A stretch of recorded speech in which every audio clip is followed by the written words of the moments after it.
A'udzubillahi minasyaitonirrajim. Bismillahirrahmanirrahim. Assalamualaikum warahmatullahi wabarakatuh. Waalaikumsalam warahmatullahi wabarakatuh. Apa kabar ibu-ibu semuanya? Alhamdulillah, luar biasa bersama MAB.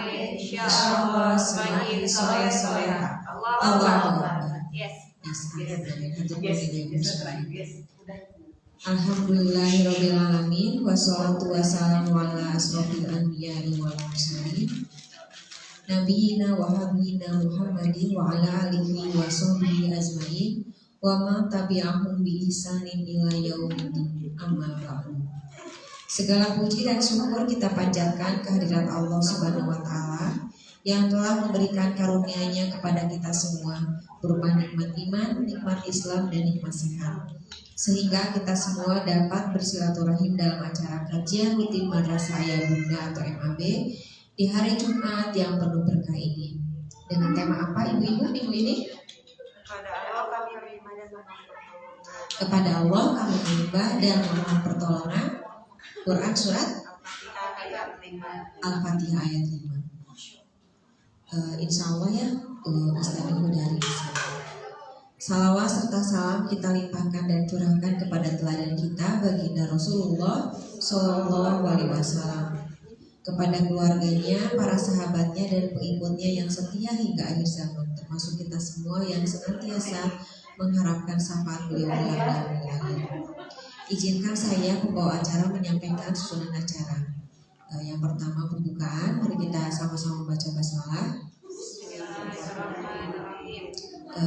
Kemudian pengumuman nanti saya akan sampaikan aja di penghujung acara. Baiklah, karena ustazah sudah hadir, ibu-ibu semua, mari kita luruskan safnya terlebih dahulu. Mari kita siapkan hati dan pikiran kita untuk mendengarkan tausiah dari Ustadz Wawan pada hari ini. Mudah-mudahan ilmunya dapat kita terima dengan baik berkah dan barokah. Monggo pada Ustadz.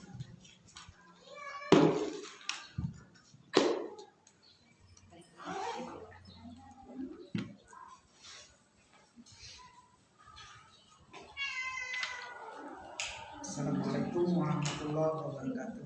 Waalaikumsalam warahmatullahi wabarakatuh. Alhamdulillah wassalatu wassalamu ala rasulillah wa ala alihi wa sahbihi wa man. Surah Al-Fatihah ayat ke-5. A'udzu billahi minasyaitonir rajim. Iyyaka na'budu wa iyyaka nasta'in. Iyyaka kepada Engkau, na'budu kami beribadah, wa iyyaka dan kepada Engkau, nasta'in kami mohon pertolongan. Na'budu kata dasar dari ibadah, pakai nun di depan, subjeknya jadi kami ya. Na'budu kami beribadah. Kalau diartikan di terjemah itu menyembah ya beribadah. Menyembah. Kalau menyembah kesannya ibadah ritual saja. Padahal yang disebut dengan ibadah itu segala hal yang disukai Allah. Apapun yang kita lakukan dan itu dicintai oleh Allah, maka itu disebut ibadah. Berarti tidak hanya urusan agama ya. Makanya para ulama membagi ibadah jadi dua. Ada ibadah apa? Mahdoh dan ibadah ghair mahdoh. Jadi yang ada kaitan dengan urusan akhirat, urusan agama, ibadah ritual ya, itu disebut ibadah mahdoh.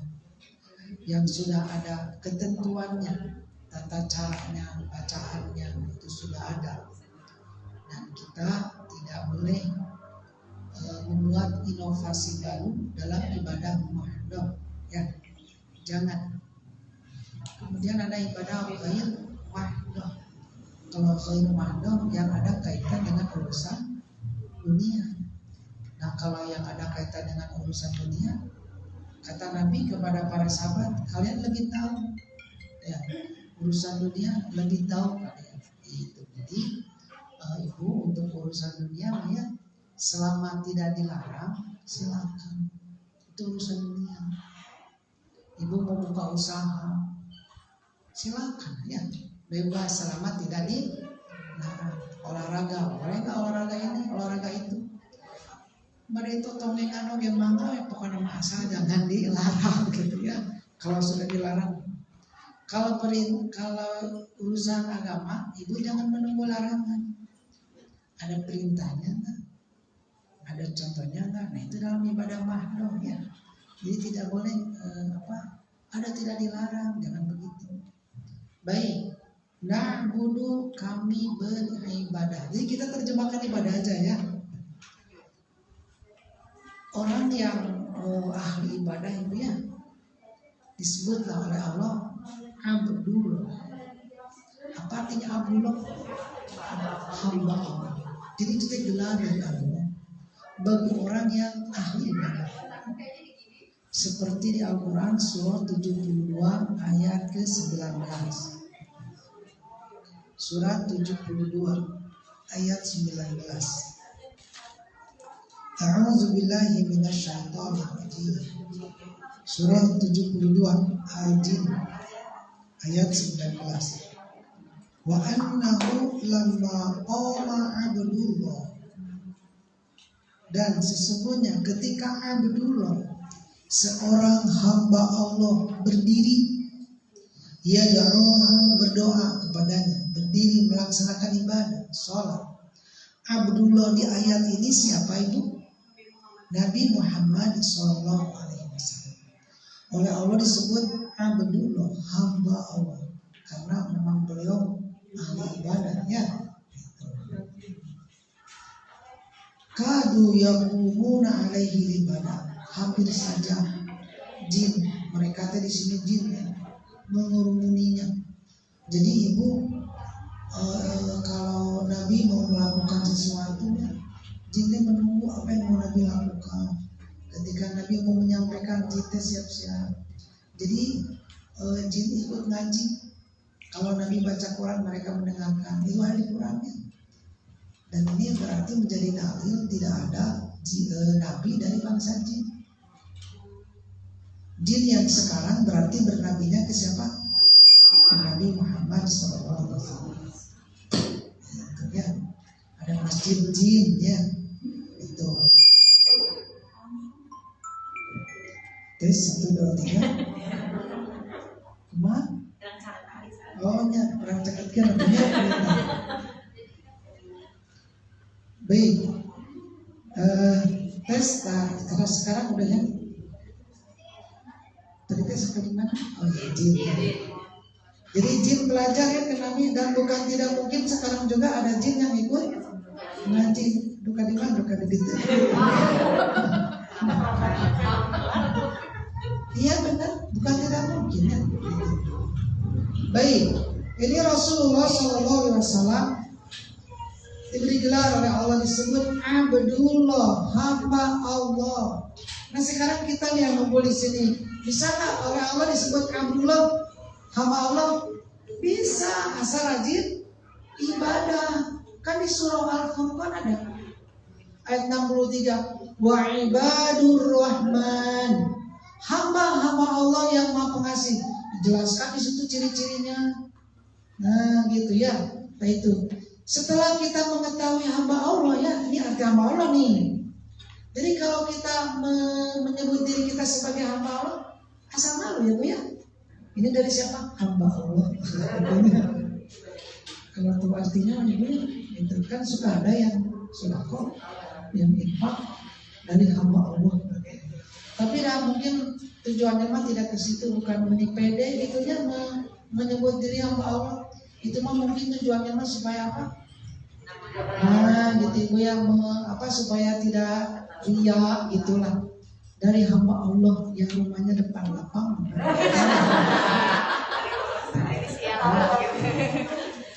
Ibu ya, panitia mah butuh apa tertib administrasi Ibu ya, ini dari siapa ya nggak apa-apa Ibu. Jangan kita aja yang pesan Ibu.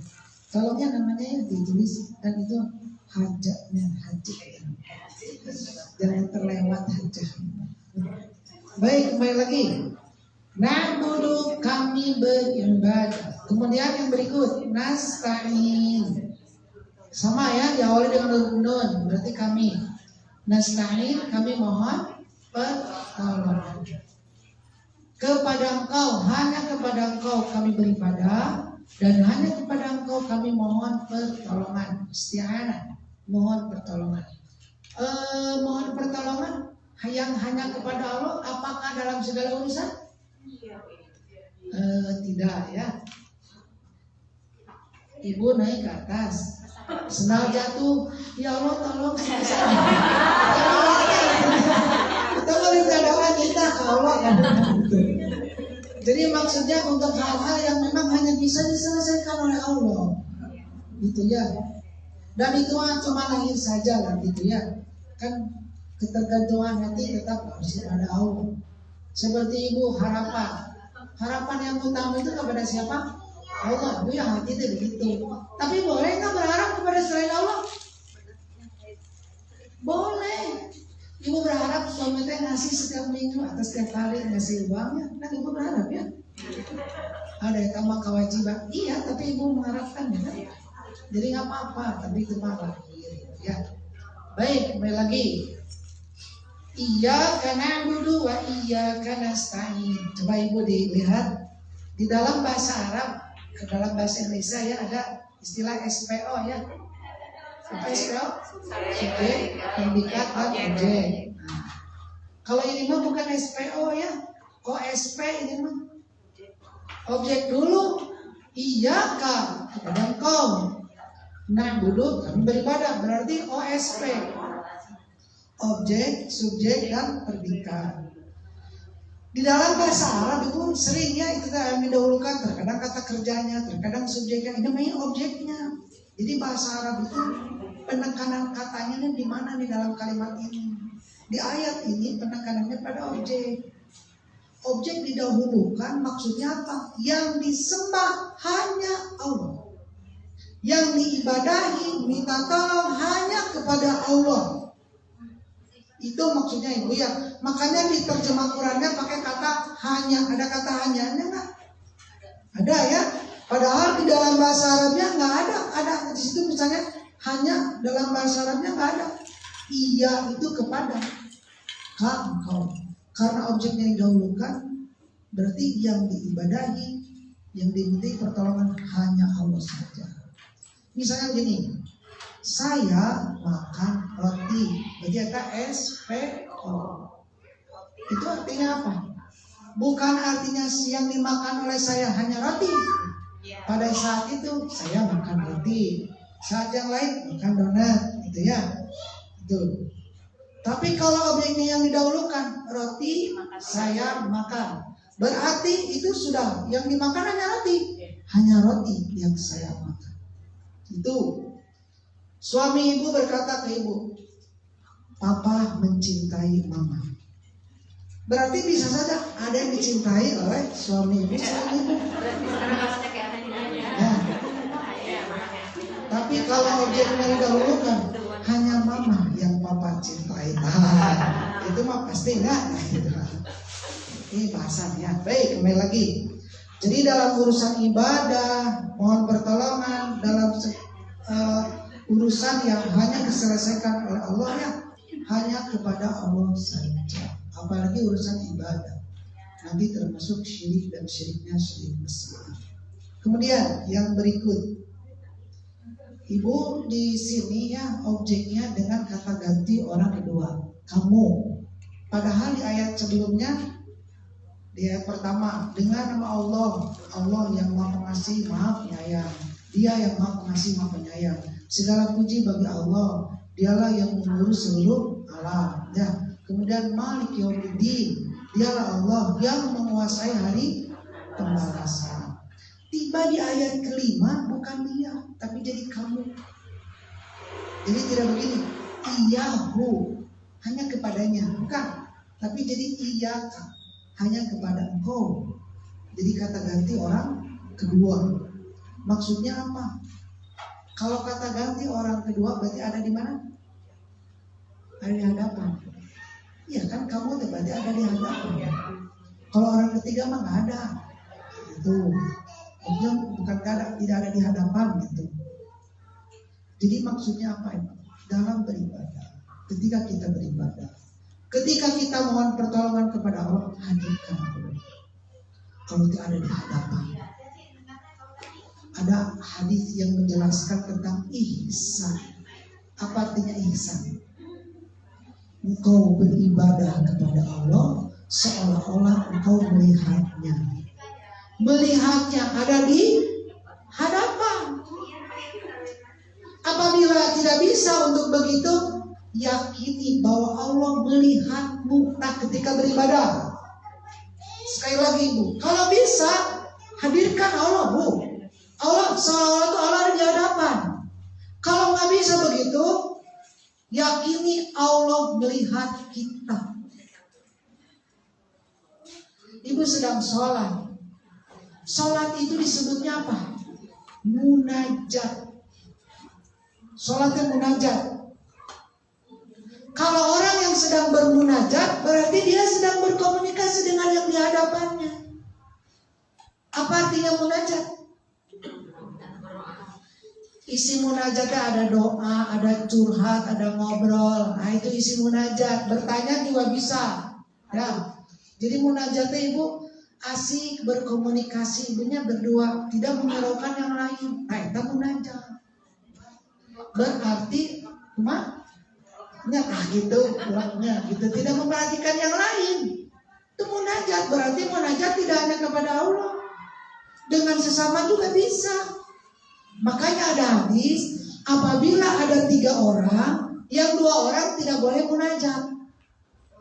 Asik ngobrol duaan, yang satu dibiarkan. Itu ada hadis ya, larangan munajat yang 2. Kenapa? Yang satu bisa tersinggung. Saya ngobrol terurangnya tuh. Jadi suudzon. Suudzon tidak boleh, tapi sikap kita mengundang orang yang suudzon juga tidak boleh. Gitu ya. Jadi munajat tidak hanya kepada Allah. Nah sedang beribadah, sedang sholat, bisa nggak merasakan seperti itu? Suami ibu lagi nonton bola, sore kita nonton Persib dan menang, jadi serius. Ibu pulang pengajian lewat ke depannya, terus ngambil air duduk di sampingnya. Mama kira hadir, pan tadi tengah lewat karen, berarti si bapak sedang munajat dengan apa? Persib. Itu saking asiknya gitu, jangan modal bola tapi terus nah ini asik berdua. Nah itulah ya. Jadi ketika kita sedang sholat, kalau bisa seperti itu. Kalau nggak bisa, yakini Allah melihat kita. Terus saya lemak ilahnya Ibu.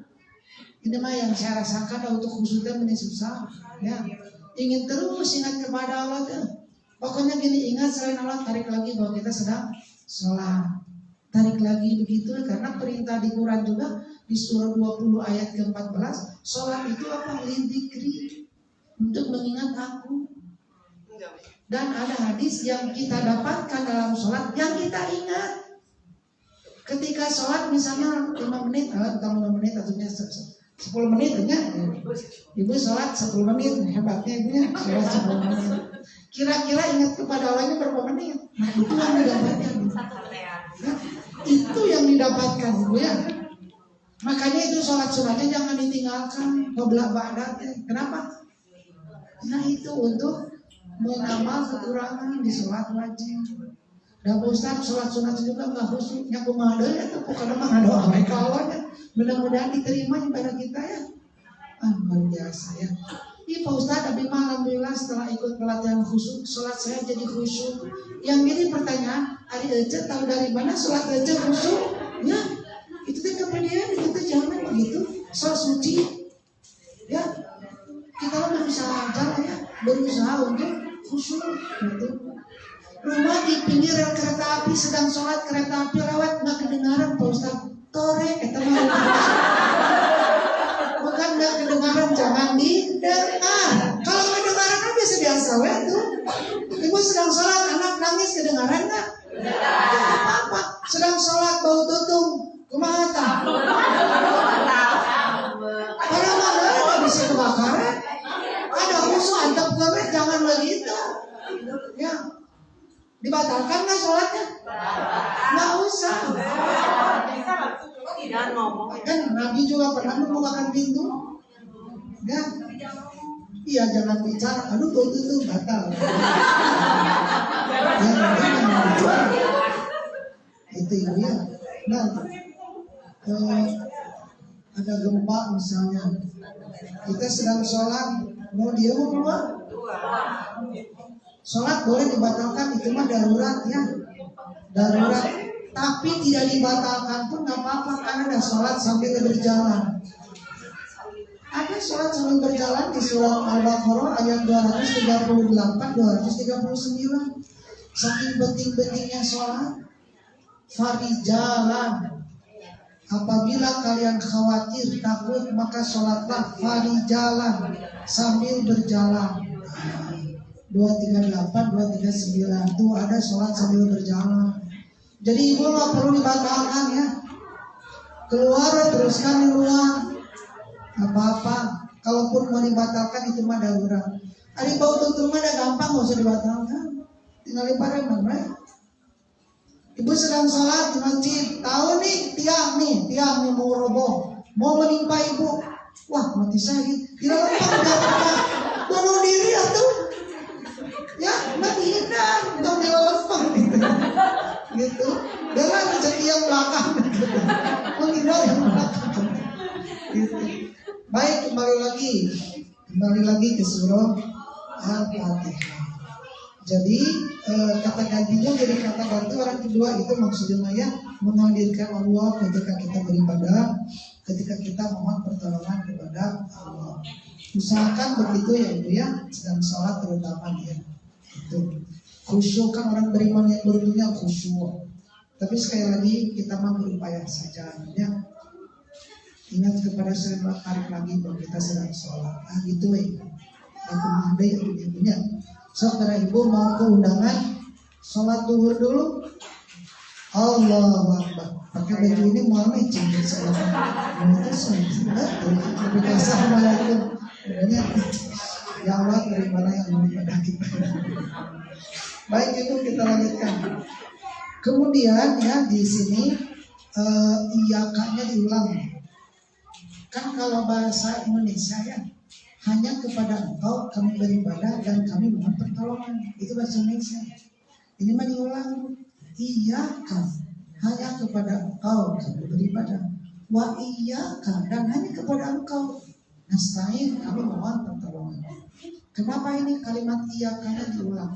Ibu beribadah dan mohon pertolongan itu sama-sama penting dan hanya kepada Allah. Makanya kalimat iyakanya diulang untuk menegaskan bahwa mohon pertolongan pun sama hanya kepada Allah saja. Itu ya. Kemudian yang berikut di Al-Fatihah kelima ini ibadah didahulukan daripada memohon pertolongan. Kenapa? Ini mendahulukan hak Allah. Kita diciptakan oleh Allah ke dunia untuk apa? Ya, begitu ya. Kan menurut logika juga berusaha dulu, bekerja dulu, baru dapat apa? Upah, kan gitu ya. Masa baru melamar kerja, mana upah saya kasbor? Maka ada pegawai di sebentar. Gajinya, kan gitu. Bekerja dulu, baru nanti minta gaji, nah begitu ya. Makanya ibu, ini ya. Semakin banyak ibadah kita ya, semakin banyak ibadah kita maka pertolongan Allah ibu semakin hebat.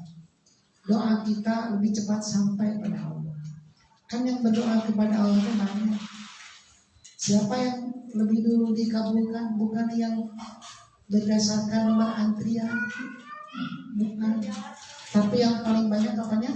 Ibadah.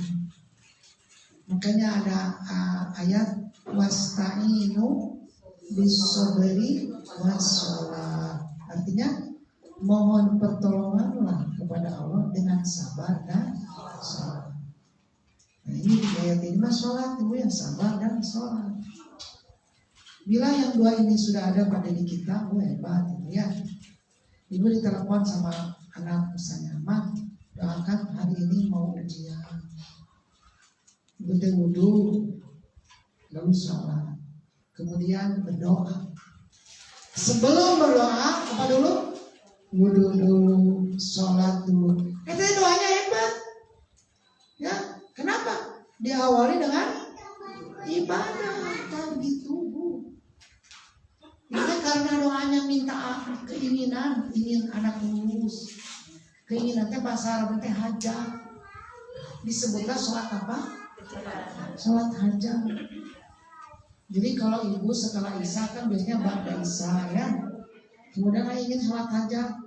Di dalam hadis urutannya itu wudhu dulu, kan syukur wudhu. Kan sudah punya wudhu, namanya syukur wudhu, maka setelah wudhu lagi. Sholat 2 rakaat, utarakan keinginan kita kepada Allah. Gitu, ya. Itu mah karena doanya itu disebut sholat hajat. Ada orang yang berbuat dosa, ingin dapat ampunan, wudhu, sholat 2 rakaat, lalu minta ampun. Karena doanya minta ampun disebut sholat apa? Nah, itulah itu ya. Baik, kembali lagi. Ibu ya, ayat kelima di surah Al-Fatihah ini. Jadi inti Al-Quran kan ada di Al-Fatihah ya. Inti Al-Fatihah ada di ayat kelima. Iya karena budu. Ini mengandung apa? Mengandung makna berlepas diri dari syirik.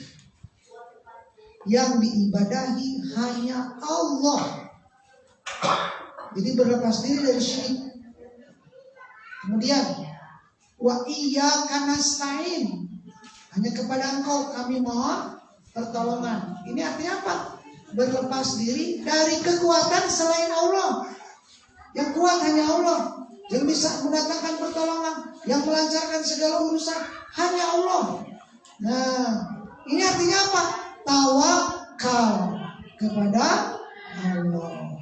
Sekali lagi, iyyaka na'budu, berlepas diri dari syirik, artinya tidak syirik. Yang diibadahi hanya Allah. Kemudian di kalimat yang berikutnya, wa iyyaka nasta'in, berlepas diri dari kekuatan selain Allah. Tawakal hanya kepada Allah. Bila seseorang sudah beribadahnya hanya kepada Allah saja, tidak syirik, lalu tawakal kepada Allah, inilah kesempurnaan ketaatan seorang hamba kepada Allah. Dilihat surat 11 ayat 123. Surah 11 123.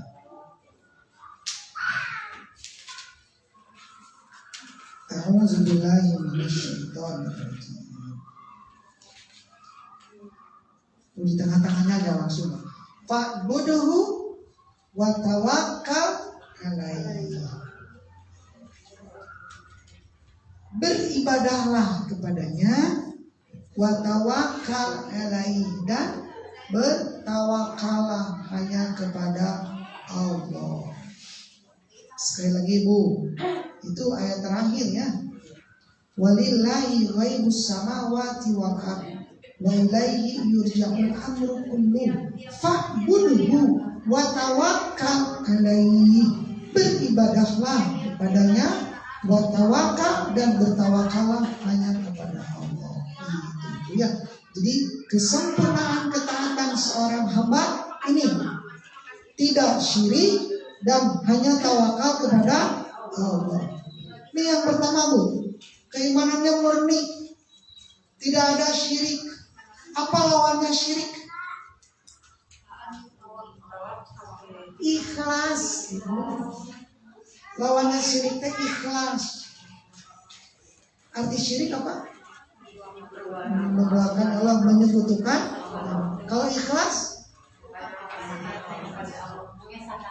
dia memurnikan arti ikhlas ini. Berarti kalau murni nggak ada campuran, tidak ada sekutu, murni Itu arti ikhlas. Ikhlas dari kata kholis, murni. Ikhlas memurnikan. Maksudnya apa? Memurnikan keyakinan, memurnikan keimanan hanya kepada Allah saja. Itu ikhlas. Kita mana pabelit dengan ridho, ikhlas. Jadi kabayang nanti lo ikhlas teh terpaksa gitu kabayang nanti. Padahal beda ikhlas dengan ridho, ya. Jadi kan, iya ikhlasnya ikhlas tapi di itu gitu. Padahal gitu ibu. Kalau ada yang sakitnya repot, kan ke anak-anaknya teh, ujang nyai ikhlaskeun si mate kamunya. Padahal anak nanti ikhlasnya anggap ya hari waktu maut-mautnya nggak ada istilah SMA, nggak ada. Walaupun anak-anaknya tidak ikhlas, dan itu tidak tepat. Setelah meninggal sudah ikhlaskan, bukan ikhlaskan, ridhokan. Begitu beda nih ikhlas dengan ridho. Kalau ridho tuh lawannya apa? Lawannya ridho. Tuh ridho.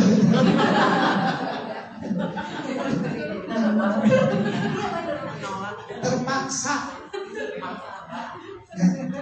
Kan geningan anak-anak kalau disuruh sholat, mamada atau sholatnya harus diikhlaskan, nggak boleh paksa-paksa. Bukan saya ikhlaskan, seridonya. Tapi kalau mau menurut ke hati, keinginan hati dah mau ridho itu, nggak harus dipaksakan. Ya untuk ibadah teh harus dipaksakan gitu. Ada yang terpaksa tapi ikhlas, ada juga yang ridho tapi tidak ikhlas. Ya, paham nggak? Terpaksa tapi ikhlas atau ridho tapi tidak ikhlas. Saya punya pabrik donat misalnya, ibu-ibu datang ke saya dikasih hidangan donat, maka mau dibawa pulang juga, nggak ada rasa berat hati. Berarti yang saya lakukan ridho. Saya punya pabriknya. Dengan niat mudah-mudahan ibu-ibu tahu saya teh dermawan. Ikhlas tidak? Diterima nggak ibadahnya? Tidak. Karena apa? Tidak ikhlas. Bukan masalah ridhonya. Nggak ikhlas. Nggak diterima karena niatnya ingin dipuji. Walaupun saya dengan sukarela, nggak ada keterpaksaan, udah banyak. Atau misalnya saya punya uang hanya cukup untuk 1 bungkus susu buat anak saya. Nggak punya uang lagi, anak saya kelaparan. Di jalan ada yang kelaparan sama anaknya perlu susu, nggak dikasih, kasihan. Saya takut pada Allah, takut dosa. Kalaupun dikasih, saya juga perlu dengan terpaksa. Saya bagi 2. Yang saya lakukan terpaksa, tapi niat saya takut kepada ikhlas tidak, tapi terpaksa. Nah, kalau hebatnya ikhlas, nya ridho. Makanya ayat laguna ikhlas, ridho. Bahasa Sunda beda ikhlas dengan ridho, tapi bahasa Indonesia mah sama ya. Nah gitu. Jadi sekali lagi, syiriknya menyekutukan bawahnya ikhlas. Baik. Jadi orang yang syirik, yang menyekutukan Allah, bukan tidak beriman kepada Allah. Dia beriman kepada Allah, tapi beriman juga kepada selain Allah. Dan kalau tidak beriman kepada Allah namanya kafir. Dibuka surat 6 ayat 82. Surat 6 ayat 82. A'udzu billahi minasyaitonir rajim. Alladzina amanu wa lam yalbisu imanahum bizulm ulaika lahumul amnu wa hum muhtadun. Orang-orang yang beriman walam yalbisu imanahum bizulmin, dan tidak mencampur aduk iman mereka dengan kezaliman. Ibu, zalim di ayat ini syirik. Arti sebenarnya apa zalim? Gelap. Arti sebenarnya zalimnya apa? Gelap. Apa hubungannya syirik dengan gelap? Gini Bu, saya ngambil ini Bu. Tiba-tiba mati lampu, gelap nih. Saya simpan lagi. Tentunya tidak akan pada tempatnya lagi. Karena apa? Gelap. Jadi yang disebut zalim teh menempatkan sesuatu tidak pada, itu zalim. Nabi Musa ke kaumnya ketika kaumnya membuat berhala ijlah dari emas, Mas dibikin patung sapi kecil, pakai lubang, kena angin jadi bunyi. Kalau sekarang mah kayak hatong, kamu tahu hatong? Di Merpati suka itu bunyi, itu kena angin. Nabi Musa datang. Gimana kata Nabi Musa? Innakum zolamtum anfusakum. Kalian telah menzolimi diri kalian sendiri. Emas itu bukan untuk disembah, tapi perhiasan. Berarti menempatkan sesuatu tidak pada itu zolim. Yang diperintah ditinggalkan, yang dilarang dilaksanakan. Tadi itu zolim. Kezoliman yang paling besar syirik. Di surah Luqman, inna syirka la zulmun azim. Kemusyrikan, kezoliman yang besar. Kembali lagi ke Al-An'am ayat 82. Orang-orang yang beriman dan tidak mencampur aduk keimanan mereka dengan kezaliman, berarti imannya murni. Keyakinannya hanya kepada Allah saja. Taqarrub, mendekatkan diri ibadahnya hanya kepada Allah. Dalam beribadah niat tidak ada untuk selain Allah. Ingin dipuji oleh manusia nggak ada. Ini untuk tujuan dunia, murni hanya karena Allah. Nah, ini iman yang murni ya, yang ikhlas. Balasan dari Allah, ulaika lahumul amnu, mereka mendapatkan rasa aman.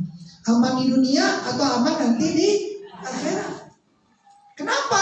Keyakinannya hanya kepada Allah saja. Coba yang punya keyakinan kepada selain Allah, ke Pelabuhan Ratu pakai baju hijau, alas ya senang kostum.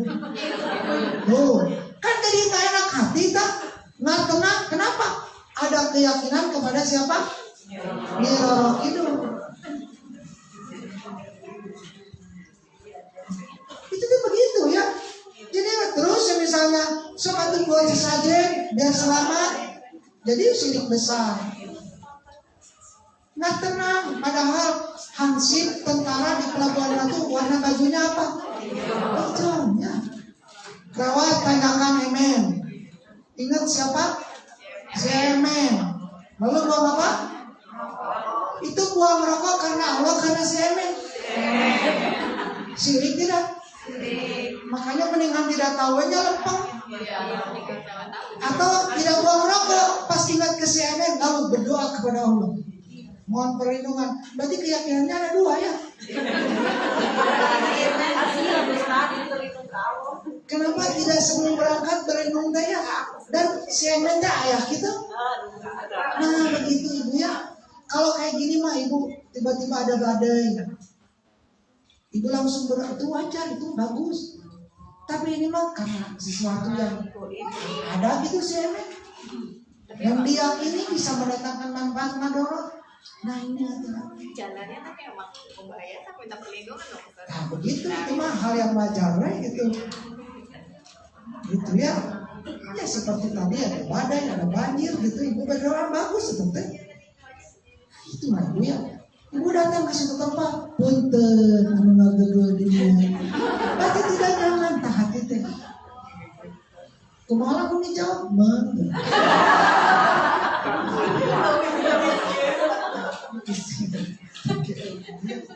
Ini hati-hati ibu ya. Jangan dianggap enteng ibu ya. Jangan dianggap enteng. Apa doanya kalau kita singgah ke suatu tempat? Assalamualaikum. Assalamualaikum. Kalau nggak jawab, kita masuk ke kamar hotel ya. Di kamar hotel itu kan kita pegang kunci. Berarti di kamar hotel kan nggak ada siapa-siapa. Kalau assalamualaikum kan artinya semoga kamu selamat. Arti assalamualaikum. Kalau kamu itu kan ada di depan. Itu kan ada siapa-siapa. Jadi jangan assalamualaikum. Bismillah. Dengan bismillah setan pergi. Dengan bismillah aja. Itu masuk ke rumah sendiri. Kalau ada pembantu mah ya assalamualaikum, ada anak. Tapi kalau nggak ada orang, kalau mau salam assalamualaikum, keselamatan untuk kami. Kalau mau salam dengan bismillah setan pergi. Karena ada dalam hadis. Nah, ada dalam hadis. Jadi kalau masuk baca bismillah, setan berkata kepada teman-temannya, wahai saudara-saudaraku, nggak ada tempat menginap buat kita. keluar. Dan jangan lupa doanya, sehingga di suatu tempat a'udzu bikalimatillahi tammati min syarri ma khalaq. Itu sama dengan doa petang. Ya, zikir petang. A'udzu, aku berlindung bikalimatillahi tammati, dengan kalimat yang sempurna Al-Qur'an. Min syarri ma khalaq, dari keburukan apa saja yang Allah ciptakan. Keburukan makhluk. Ibu masuk kamar hotel, misalnya kemarin itu bekas jin, ibu dukun di situ nginep, jina araya kene, kan bisa aja begitu ya. Atau mungkin di situ ada binatang yang berbahaya, ada kalajengking atau apa, nah makanya berlindung. Atau sekarang mah dari keburukan manusia banyak begal. Nah itu ibu ya. Jadi selalu mohon perlindungan kepada Allah. Jangan kepada anu ngagegeh di eta tempat punten. Ya. Itu jadi syirik ya. Nah ibu, kemudian karena imannya murni, diberi rasa aman dan wahum muhtadun, diberi petunjuk. Apa maksudnya diberi petunjuk? Selalu dapat bimbingan dari Allah. Ketika susah tidak akan lupa putus asa, lari ke tempat kemusyrikan. Ketika senang tidak akan lupa diri, tidak akan sombong. Kenapa? Selalu dibimbing oleh Allah. Nah di ayat ini di surah 6 ayat 82, orang-orang yang beriman dan tidak mencampur aduk iman mereka dengan kezaliman, berarti ada orang yang beriman syirik kepada Allah, beriman kepada selain Allah juga. Nah itu yang disebut syirik. Dan kebanyakan orang beriman itu menyekutukan Allah. Kebanyakan orang beriman menyekutukan Allah. Itu dijelaskannya di surah 12 ayat 106.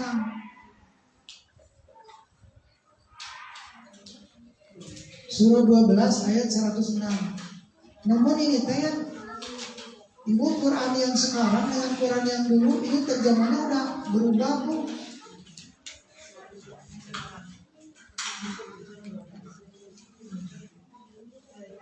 Coba punten ada yang megang mic tadi, punten terjemahannya dibaca sama nggak terjemahan sama yang lain? Ayat 106. Dan kebanyakan mereka tidak beriman kepada Allah, bahkan mereka menyekutukannya. Sama semuanya, bahkan atau ada yang melainkan? Bahkan mereka mempersekutukannya. Semuanya. Coba ibu kalau kita pahami, kebanyakan mereka tidak beriman kepada Allah, berarti kebanyakannya kafir ya. Ya kan, tidak beriman ke kafir. Bahkan menyekutukan Allah. Ini bingung ibu terjemahkan. Kebanyakan mereka tidak beriman kepada Allah, kan kafir kita.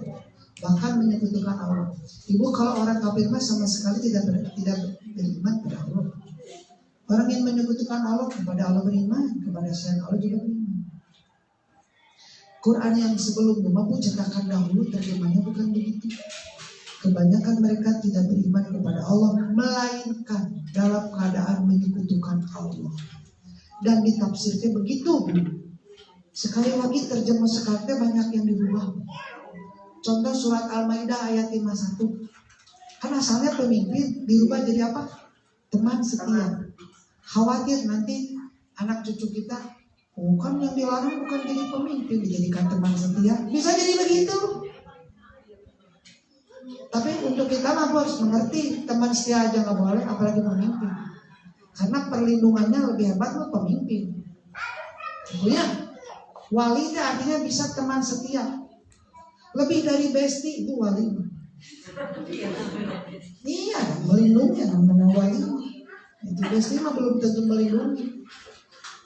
Pemimpin perlindungannya lebih hebat. Kembali lagi ke ayat ini. Kebanyakan mereka tidak beriman kepada Allah, melainkan dalam keadaan menyekutukan Allah. Wa ma yu'minu aktsarhum billah illa kecuali melainkan wahum musyrikun, mereka menyekutukan Allah.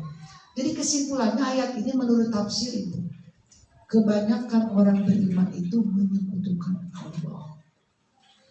Yang meyakini ada tempat-tempat keramat, jimat dan sebagainya itu siapa? Orang yang beriman, rajin mengaji.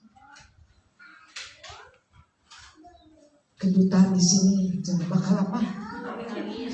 Nangis. Kalau yang di sebelah sini bakal dapat rezeki itunya menyenangkan. Kalau dua-duanya eta mah saraf ibunya. Nah, yang meyakini seperti itu kita orang yang rajin sholat. Nah, ada suara cuing. Nah, siapa yang akan mendengar? Kita orang beriman yang berkata begitu teh berarti syirik kan. Tidak melakukan itu, tapi dalam ibadah niat nih di bab niat yang ikhlas dengan yang tidak ikhlas, coba mana yang lebih banyak dalam bab niat. Orang misalnya saum, alhamdulillah Pak Ustaz, saum Senin Kemis 3 bulan 2 kilo turun. Berarti niat saumnya supaya apa?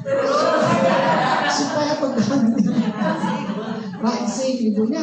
Nah, atau misalnya sok ini sholat ini biar lancar rezeki, berinfak biar usaha maju, atau ibadah ini dipuji. Tapi begitulah ibu itu syirik kecil. Hati-hati ya. Syirik terbagi dua ya. Syirik nih, satu syirik kecil, kedua syirik besar.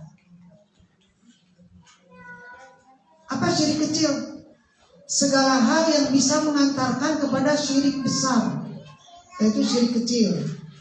Apapun itu mah yang mengantarkan kepada syirik besar itu sebutnya syirik kecil.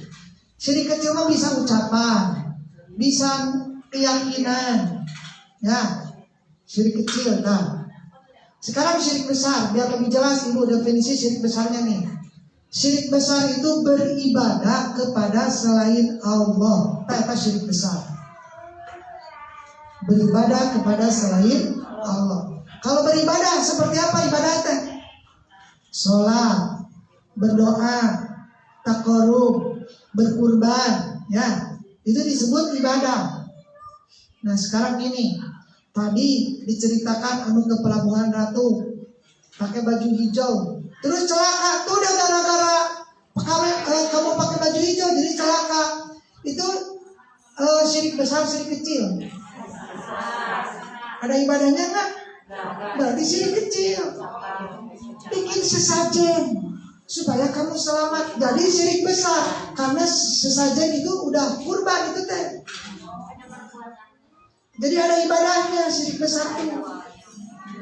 Berdoa kepada selain Allah, sujud kepada selain Allah, nah itu syirik besar. Jadi syirik kecil maka sekedar ucapan atau keyakinan. Kayak tadi kedutaan di sini bakal kayak suara ini bakal ini, nah itu syirik kecil. Ada yang disebut dengan bulan sial. Kapan bulan sial? Dan menurut orang Islam ya malah bulan apa? Safar.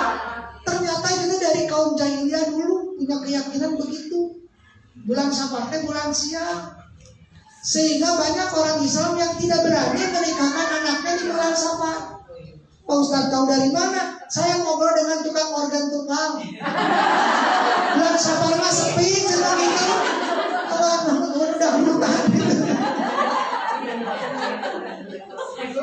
Paling oke sama orang Kristen. Tuh, orang Kristen nggak percaya ya.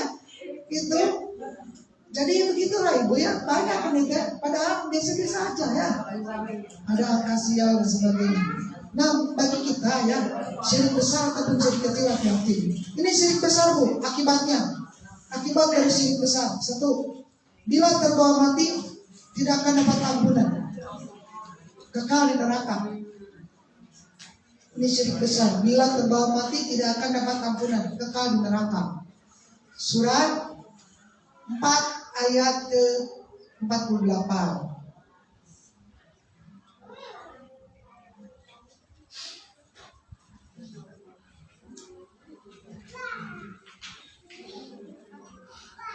Bila terbawa mati, maksudnya mah nggak bertobat ibu ya, melakukan syirik besar maka kekal di neraka.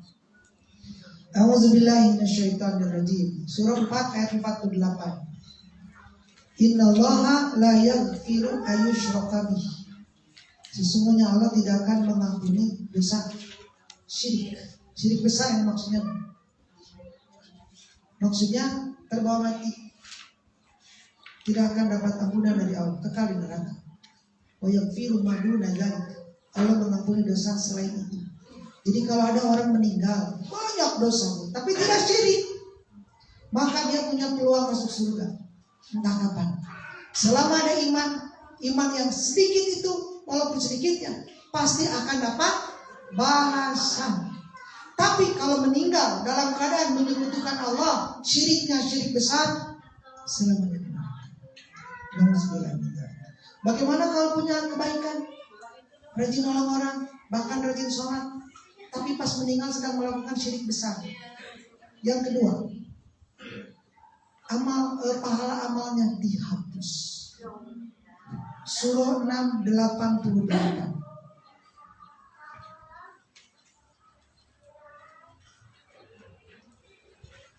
A'udzubillahi minasyaitonirrajim. Surah nomor 6.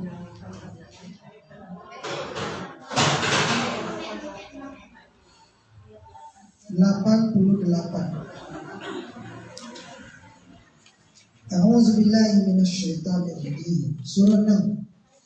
Dzalika hudallahi yahdi bihi man yasha'u min ibadihi. Itulah petunjuk Allah. Allah memberi petunjuk dengannya kepada siapa yang Allah kehendaki dari hamba-hambanya. Walau asyraku, kalaulah mereka menyekutukan Allah dengan syirik yang besar, la habitu anhum ma kanu ya'malun. Hapuslah apa saja yang mereka kerjakan. Ya, yang telah dikerjakan bertahun-tahun syirik besar, hapus. Lalu bertobat, diterima tobat oleh Allah. Tapi amal soleh yang sudah dihapus tidak akan dikembalikan lagi. Mulai lagi dari bertanya, terus membenarkan kepada dukun. Bertanya lalu membenarkan. 40 hari sholat tidak diterima. Atau kalau sudah melakukan itu gimana Pak Ustaz? Apakah selama 40 hari nggak usah sholat dan nggak diterima? Dari 80 atau 40 itu yang ke belakang, bukan yang ke depan, ya. Ya. Nah itulah ibu ya, kalau syirik kecil menghapus pahala yang dilakukan saat itu aja. Misalnya mengaji karena ingin dipuji oleh orang. Dari rumah mah ikhlas, misalnya ibu di jalan, tak gitu atuh. Kamu tuh sering ke Mekah, masa nggak pengajian, malu atau sama tetangga? Berubah niatnya. Kalau terus begitu nggak diterima, pahalanya ya dihapus. Kalau ingat ke situ cepat istighfar, astagfirullah. Balik deui we nyabunya. Nah, aja we deui pangaosan. Tadi kan niatnya ingin dipuji, musik sekalian teh kudu pengajian. Jangan begitu, istighfar. Teruskeun tang balik deui. Tah ibu kan aya kenceng ngaliwan. Masukan niatnya teh ingin dipuji biar orang tahu saya teh dermawan. Hilang pahalanya. Gimana kalau ingin dapat pahala lagi, infak deui. Yang tadi modal, astagfirullah, infak lagi. Nah, berarti yang kedua. Nah, seperti itulah Bu ya. Makanya hati-hati menjaga. Ya. Nah, itu Bu yang kedua. Udah itu ya, segitu aja. Cuma yang apa? Akibatnya ya. Kembali lagi ke kesempurnaan ketaatan. Teteh kan ibadahnya kepada Allah. Yang kedua apa teteh? Tawakal. Apa tawakal Bu? Nah, ibu sedang tawakal ke tiang. Teteh tawakal. Saya tawakal. Bersandar. Ya. Jadi maksudnya apa? Menyadarkan hati hanya kepada Allah, menyadarkan segala urusan hanya kepada Allah. Itu tawakal. Orang yang tawakal pasti akan berserah diri kepada Allah. Ini cuma akibatnya berserah diri tentu ya. Tapi sebenarnya mah tawakal. Ibu, saya tawakal ke kursi di sini. Kursi mah akan selalu ada. Saya berdiri, kursi nggak ikut. Tapi yang selalu ada dan maha hidup, hidupnya sempurna adalah Allah. Maka bertawakal hanya kepada Allah. Jaminan dari Allah Bu, surah 65 ayat ketiga. Bagi orang yang tawakal. Surah 65 ayat ketiga. A'udzubillahi minasyaitonirrajim. Wa may yatawakkal 'ala Allahi fa huwa hasbuh. Barang siapa yang tawakal kepada Allah, maka dia akan mencukupinya. Allah akan mencukupinya. Nah, yang tawakal dicukupi perlindungannya, pertolongannya, Bu. Ya. Dapat jaminan dari Allah. Tapi tawakal jangan setengah-setengah, Bu. Berhasil nggak ya? Allah menolong nggak ya? Kita jangan begitu. Kalau sudah memantapkan di dalam hati, Bismillah, lakukan. Begitu Ibu ya. Nih yang mau menikah, terkadang begitu, pekerjaan belum gajinya belum seberapa, mau menikah jadi apalagi yang belum punya pekerjaan. Itu Ibu ya. Padahal janji Allah, Bu, dengan menikah Allah akan berikan karunia, Allah akan cukupkan. Sampai sing yakin. Jadi kalau menurut Al-Quran mah menikah dulu, mencari rezeki dulu. Menikah dulu, nanti Allah kasih rezeki. Tapi masalahnya calon mertua mana yang mau menerima calon menantu betul gawe. Susah. Jadi menghadapi sekarang ibunya sekolah mahal Ibu, gitu ya. Gitu penghasilan suami misalnya, Ibu pokoknya mah mengukur diri lah Ibu biar tidak stres. Akhirnya akan menjadi segala miridit, jangan begitu Ibu, jadi stres gitu. Udahlah ya, pokoknya yakin aja, yakin kepada Allah, Bu, jalani. Tapi berdasarkan, bukan artinya yakin teh tanpa usaha, bukan begitu Bu. Para nabi juga Ibu, ketika Isra Mi'raj kan Nabi cerita ada tempat penambatan unta, kendaraan-kendaraan para nabi itu Bu diikat, ya. Jadi harus ada usaha, bukan menafikan usaha. Tawakal, Ibu parkir motor, kunci dibiarkan, itu kunci ketinggalan, nggak apa-apa, tawakal aja. Ibu, adanya kejahatan tidak hanya niat si pencuri, tapi adanya kesempatan. Gitu Bu ya, ada kesempatan. Lu tadi nggak mau deh karena jadi ya kabita. Nah begitulah Bu. Jadi tetap upaya. Hanya di kita mah tawakalnya kapan Bu? Setelah berusaha, sebelum usaha. Setelah usaha itu juga kalau gagal, baru ada nasihat tawakal. Kalau gagal mah nggak ada nasihat tawakal. Padahal yang namanya tawakal mah sebelum usaha juga sudah tawakal. Bukankah doa keluar rumah gimana? Baru di depan pintu sudah tawakal. Dengan nama Allah aku tawakal. Ketika usaha tawakal, yang orang tawakal tubuh nggak akan menempuh jalan-jalan yang dilarang. Ini zolim, menghindar. Tiba waktunya sholat. Kan saudara ketiganya kepada Allah. Ketika gagal bersabar dengan tawakal. Ketika sukses bersyukur tuh begitu. Jadi terus tawakal kepada Allah. Insya Allah Bu dijaminkan di Al-Quran. Fawwah hasbu. Bahkan ada hadis, bila orang beriman mempunyai hati seperti hati burung, dijamin masuk surga, dijamin rezekinya. Orang beriman mempunyai hati seperti apa? Hati burung.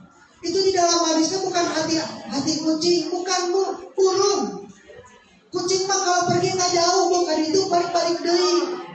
Burung terbang, buah, peluang untuk celakanya kayak. Dan itu contoh binatang yang tawakal kepada Allah. Burung keluar dari sarangnya cari apa? Cari makan. Ada nggak burung nggak nurudet? Jika nama hese itu, jangan pamajikan bangun deh. Ada burung begitu? Nggak ada. Itu lah Ibu ya. Berangkat pagi pulang. Ada yang pulang malam? Nggak ada burung pulang malam. Tak kasih tahu ke suami. Kalau ada waktunya pulang. Nggak lembur segala, kan ada waktu besok. Begitu Bu. Waktunya liburan begitu ya. Kan ada kata-kata mutiara, cari dunia seperti mau hidup selamanya, cari akhirat seperti mau mati. Kalau mau mati besok nggak ada istirahat. Tapi nyari dunia tenang, ada besok. Meniriwa-riwa teuing tenang we, tapi gitu Bu nyari dunia mah. Ya, ada besok waktunya liburan juga. Burung itu berzikir Bu, ketika terbang tadi Al-Quran ada bertasbih. Manusia banyak lupa pada Allah. Burung suka menipu? Enggak, Bu, nggak pernah berbohong menipu. Manusia sering sudah berbohong pakai demi Allah. Demi Allah dipasangin juga 500. Kata yang nawar teh kamari ke ibu beli 400. Orang kamari teh teu beli naonnya si ibu teh. Boleh dan betul. Ketika gagal burung mendapatkan makanan, nggak ada burung bunuh diri, ibu nggak gerak balik. Manusia mah banyak yang begitu. Lain dia ini contoh untuk kita. Jadi orang yang tawakal itu dijamin oleh Allah. Tapi tetap ada usaha. Gitu ya.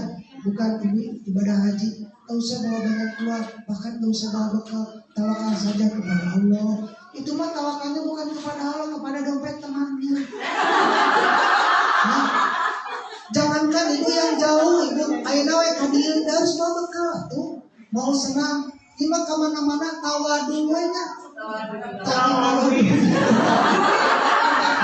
Lain tawakal, itu mah tawadu. Nggak boleh begitu ibu. Minimal kita tentang ngariweukeun batu ibunya, minimal begitu. Baik ibu, sampai di sini.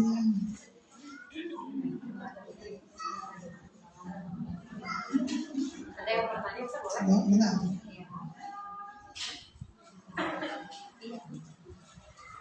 Ini ada titik pertanyaan ke saya. Benarkah bulan Safar itu bulan diturunkannya 1000 penyakit? Dan dalam Islam adakah amalan sholat kebawakasan? Baik ibu, tadi disampaikan bahwa itu ternyata sejak zaman jahiliyah ada keyakinan bulan Safar itu bulan sial, ya. Tentunya untuk menghindari segala bala bahaya di bulan tidak hanya bulan Safar tentunya. Kalau orang yang tidak beriman dengan cara mereka ya bikin sesajen dan sebagainya.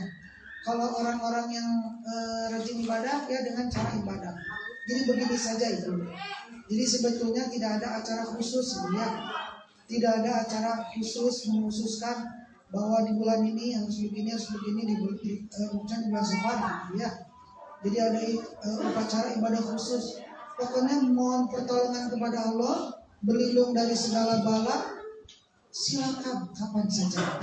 Ya, sebelum berdoa diawali dengan baca Al-Quran, diawali dengan ibadah itu sebagai sarana supaya kita lebih dekat pada Allah. Nah gitu ibu ya. Apakah itu mau zikir, mau baca Quran, mau sedekah, silakan. Itu ya. Ibu misalnya sebelum berdoa, yuk kita ibadah dulu. Apa ibadahnya? Ini mau senang misalnya ibunya. Kurang iya, itu orang kencereng, yuk seridhonya. Nah gitu ibunya. Setelah berinfak lalu berdoa, itu ya. Jadi janganlah kita meyakini bahwa ada bulan yang sial. Nggak boleh ibu ya, ada keyakinan ada kesialan. Jadi selain Allah tidak ada yang bisa mendatangkan manfaat dan madarat. Begitu dalam Islam ya. Kesialan dalam Islam itu apa? Ketika seseorang berbuat buruk dibalas oleh Allah. Ya. Di surah Yasin ada disebutnya tiaroh, kita tahunya tiaroh kesialan. Jadi kalau ada di kitab istilah angka sial itu angka berapa? Angka 13. Nah yang kayak begitu dalam Islam nggak ada. Kalau di zaman dahulu tiaroh itu dari kata toir, itu burung. Jadi kalau mau ada acara burung dilemparkan, diterbangkan. Kalau burung terbang ke arah kanan itu pertanda baik. Kalau terbang ke kiri pertanda burung nggak jadi acaranya. Apakah minggu ini saya mau mengadakan acara? Bagusnya lemparkan dulu. Ternyata ke kiri, oh ini pertanda burung sial. Ayo kita balik deh. Kalau pertanda burung. Jadi nggak ada acara-acara yang tadi disebutkan ya. Nggak ada ya. Kalaupun mau berdoa silakan kapanpun. Mohon perlindungan kepada Allah dari segala bencana. Ini pertanyaan dari saya oleh kasih. Ini kan tadi yang akibat syirik besar itu kan, kalau syirik besar yang tentang ibadah kan, syirik tentang ibadah. Bila terbawa mati tidak akan mendapatkan ampunan kepada neraka terus menderita. Nah ini kan kata Ustaz tadi banyak sekali orang beriman yang melakukan syirik-syirik kecil yang terkait dengan bukan ibadah. Nauzubillah kalau misalkan terjadi seperti itu misalkan hilang, apakah cukup dengan istighfar atau bagaimana supaya kita tidak termasuk dalam golongan orang-orang yang seperti yang dijelaskan. Baik Ibu ya, jadi gini, kan orang bertakwa itu bukan orang yang tidak berbuat salah. Orang yang bertakwa itu apabila tergelincir kepada perbuatan dosa, kembali ke jalan yang benar, bertobat, mohon ampun pada Allah. Dan perbuatan itu jangan diulangi lagi. Tergelincir lagi, kembali lagi ke jalan Allah. Dan begitu ya, dosa dengan Allah itu lebih mudah untuk tobatnya. Yang agak sulit itu dosa yang ada dengan sesama manusia, ada hak orang lain yang kita rampas. Kita bertobat kepada Allah, kepada orang itu tidak dibereskan, nggak bisa. Harus datang minta maaf, kalau ada barang yang diambilnya kembalikan. Nah itu dia. Jadi dosa dengan Allah walaupun itu syirik, tinggal ada penyesalan, tekad tidak akan berbuat lagi, perbanyak kebaikan, mohon ampun kepada Allah. Ya, maka jadi dari mana itu?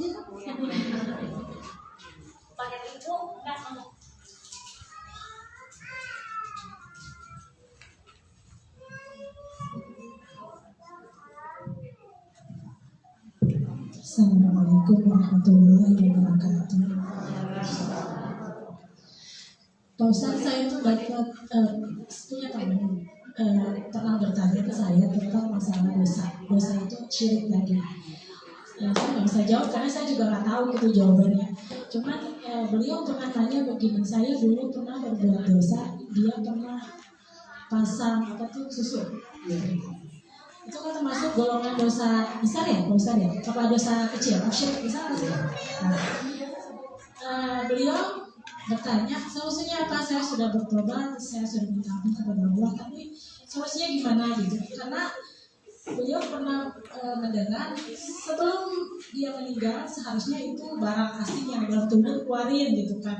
Ada yang bilang seperti itu. Sementara dia konsul ke dokter itu karena posisinya yang bisa membuat dia cacat misalkan di muka atau misalkan di leher atau kurang tepatnya saya kurang paham, tapi kayaknya kalaupun dia melakukan operasi itu karena kayaknya berupa barang ya dimasukin, kalau katanya gini, kalau misalnya saya operasi melakukan itu akan merusak, jadi mungkin jadi cacat atau mungkin karena ada pembedahan segala macam, jadi itu menyebabkan dia jadi nggak itu lagi gitu ya Ustaz. Jadi jalan keluarnya gimana? Sementara dia pernah mendengar dari Ustaz yang lain kalau seandainya barang asing itu tidak dikeluarkan dan sampai terbawa sampai meninggal gitu, ya itu tidak akan pernah diampuni sama Allah gitu Ustaz. Bagaimana penjelasannya Ustaz? Assalamualaikum warahmatullahi wabarakatuh. Waalaikumsalam. Baik Ibu, jadi gini ya, ketika seseorang pakai susuk, untuk menghilangkan keyakinan kepada susuk, berarti susuknya harus dibuka supaya keyakinan kepada itu hilang. Karena selama susuknya ada, keyakinan kepada itu terus ada. Nah sekarang orang sudah yakin, enggak yakin pada susuk walaupun susuknya masih ada. Kenapa jadi dibiarkan? Karena kalau dibuka jadi bahaya misalnya. Nah gitu. Kalau memang jadi bahaya itu ya, apalagi kaitan dengan jadi cacat atau jadi ada urusan kaitan dengan nyawa lah gitu itu baru darurat lah itu ya. Jadi kalau bisa diupayakan untuk dibuka, biasanya kalau sama yang memasangnya bisa dibuka ya, tanpa harus dengan bedah dan sebagainya. Jadi usahakan aja untuk dibuka, tapi kalau daruratnya mau gimana lagi gitu ya, darurat gimana. Tapi sekali lagi keyakinan kalau sampai terganggu lagi kan itu gara-gara itu ada, jadi keyakinan terganggu lagi gitu. Kemudian ibu benda asing yang terbawa mati, ada kan perempuan yang judi ya, terus gigi palsu gitu. Apakah harus dicabut ibu ya? Nggak ada pengaruhnya untuk mayit ibu ya. Dan yang jadi masalah kemusyrikannya gitu. Jadi kalau gigi palsunya Mas baru cabut bu, sayang itu berapa gram gitu ya, gitu. Mahal makanya. Tapi dicabutnya juga harus sama ahlinya, jangan seenaknya dicabut sendiri. gitu ibu yang ada pen ya ditulak, nggak ada masalah, biasa-biasa aja, nggak akan jadi beban buat si yang meninggal. Yang jadi masalah perbuatan itu. Tapi kalau benda itu mudah untuk diambil, maksudnya kayak jam nih ya, kan mudah dibuka, diambil teh bukan artinya jadi memberatkan ke mayat, bukan, itu barang berharga. Kalau dikubur gitu saja kan gak ada manfaat. Nah kaitannya mah dengan itu aja, bukan jadi mayat menderita. Nah itulah ibu ya, wallahu a'lam. Pokoknya diupayakan untuk dibuka, tapi kalau memang itu darurat, jaga aja keyakinan. Gitu ya.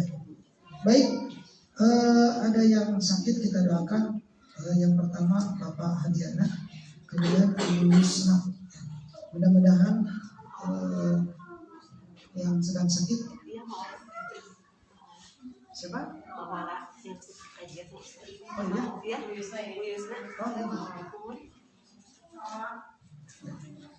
Mudah-mudahan Allah memberikan kesehatan yang diangkat segala penderitaannya. Mudah-mudahan pengajian ini jadi jalan doa kita dikabulkan oleh Allah. Ibu-ibu yang mau di sini mudah-mudahan diberikan kesehatan lahir dan batin. Astagfirullahaladzim. La ilaha illa huwa Allahumma la ilaha illa anta al-mannan badi'us samawati wal ardi jalal. Ya Allah, ampuni dosa-dosa kami ya Allah. Ampuni dosa kedua orang tua kami. Ampuni dosa orang-orang beriman yang masih hidup kami. Ampuni kami semua ya Allah. Ya Allah, saudara kami yang sedang sakit, Bapak Hadiana dan Ibu Yusna, ya Allah, mudah-mudahan Kau memberikan kesehatan kepada kami. Allahumma rabbana sa'alil bas ishfi anta shifa la shifa illa shifa shifa'an la yughadiru saqama. Allahumma rabbana sa'alil bas ishfi anta shafi la shifa illa shifa shifa'an la yughadiru saqama. Ya Allah, sehatkan kami, datangkan usia kami, datang yang penuh dengan keberkahan, bermanfaat untuk diri kami dan untuk semua ya Allah. Jadikanlah ya Allah usia kami sebagai penambah kebaikan bagi kami. Jadikanlah ya Allah kematian kami sebagai istirahat dari perbuatan buruk kami. Selamatkan kami dan keluarga besar kami dari segala keburukan dunia dan di akhirat. Selamatkan kami dari segala fitnah. Ya Allah, bimbinglah kami ya Allah. Bimbinglah kami karena Engkau condongkan hati kami kepada kesesatan setelah Engkau memberikan hidayah kepada kami. Amin ya Allah ya Rabbal alamin. Mudah-mudahan doa kita dikabulkan. Assalamualaikum warahmatullahi wabarakatuh.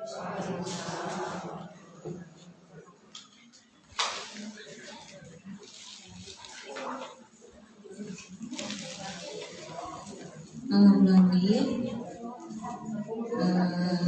Jazakallahu Ustaz atas pengajian pada hari ini. Mudah-mudahan ilmunya dapat kita praktekkan dalam kehidupan sehari-hari. Atau sama ibu-ibu semua, maaf sebelumnya ada sedikit beberapa pengumuman yang akan saya sampaikan. Pertama mengenai canceling kajian. Canceling kajian sebelumnya yaitu 766.700. Kami ucapkan jazakumullah kepada ibu-ibu semuanya. Saldo kas sebesar 4.605.200 rupiah.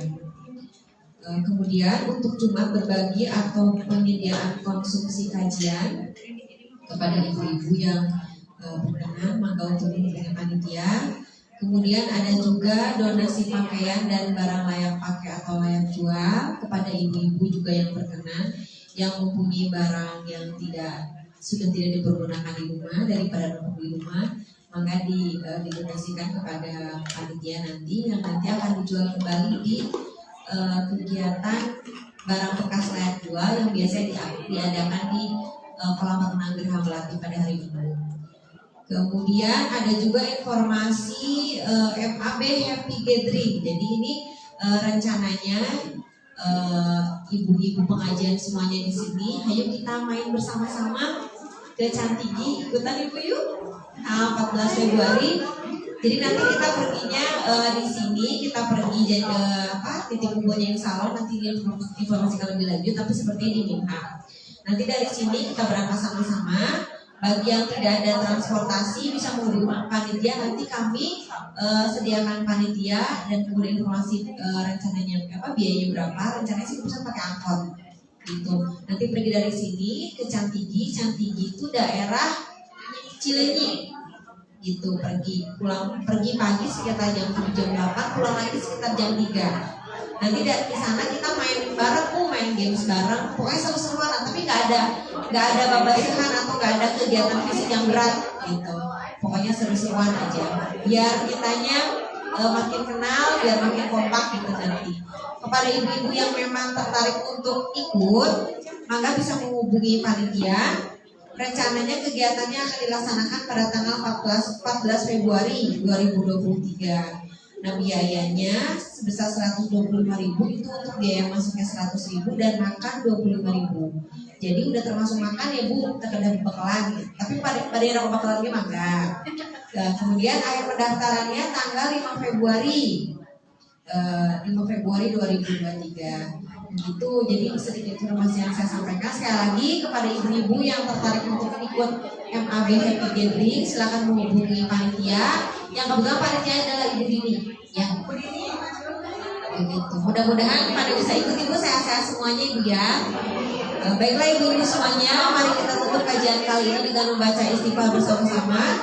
Astagfirullahaladzim, astagfirullahaladzim, astagfirullahaladzim. Dan doa penutup majelis. Subhanallah wa bihamdika asyhadu an la ilaha illa anta astaghfiruka wa atubu ilaik. Mohon maaf atas segala kekurangan, karena kekurangan itu datang dari saya dan segala kebaikan itu datang dari Allah Subhanahu wa taala. Wassalamualaikum warahmatullahi wabarakatuh. Sampai berjumpa lagi kajian berikutnya. Mari kita bersalaman.